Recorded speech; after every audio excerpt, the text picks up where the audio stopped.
What's up, guys? I'm here with Arden, my lovely assistant today. I had a message from one of you guys, Maddie, asking about knee pain on the bottom of the kneecap. So, real quick anatomy lesson. If we take the top of the leg, the knee joint, and the bottom of the leg, the kneecap basically connects the upper half to the lower half.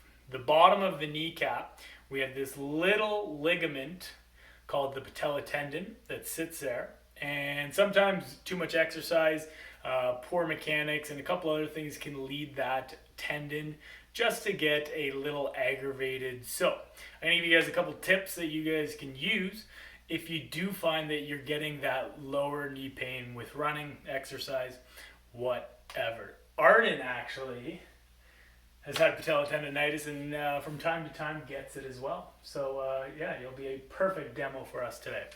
So first thing, generally what you can do to treat the pain immediately, if you have one of these puppies at home, it's called the voodoo band, wrap it around the top of the knee and do some squats. It works wonders, but I'm gonna guess most of you don't have these at home.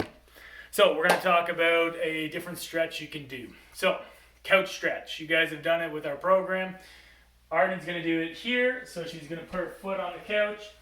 And from here, she's actually going to lean back as much as she can. That's going to open up the front of the quad. So the more slack we can feed into the front of the quad, the looser that knee's going to get and the less pain you're going to get on the kneecap. So I would say get about 2 minutes in this position here, okay? That's gonna do a lot for just getting rid of that tension on the kneecap. The next thing we need to talk about is what's causing it. So, Arden, can you stand up for me? So, generally when we squat, when we lunge, here I'm gonna pull this off the old stand. When we squat and lunge, if our knees collapse in like this, really pull them in. There you go. If your knees buckle inwards towards each other when you're squatting, that's going to lead to some of that knee pain. Okay? So while Arden squats, she's going to try and drive her knees out and keep her feet relatively straight. So whether you are squatting or maybe you're lunging, you always want to think about driving that knee out and not letting it collapse in. Now, if that still doesn't help, you do squatting, you do lunging, and you find that you're still getting that knee pain, what you want to focus on then is you have an aggravated knee, you just need to back off.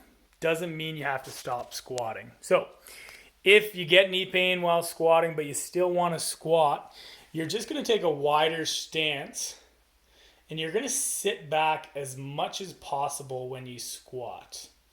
Okay?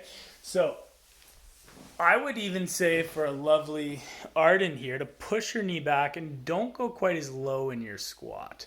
So keeping that shin as vertical as possible when she squats, let's see a couple reps, should help to mitigate that pain. So same rule applies. If Arden goes and does a lunge, step forward and pause for me, you'll see she has a nice vertical shin here. We tend to get that aggravation in the knee when it goes way over the toe. So try and keep that shin vertical when you're squatting. When you're lunging, that should help a lot with the knee pain. Hope that helps.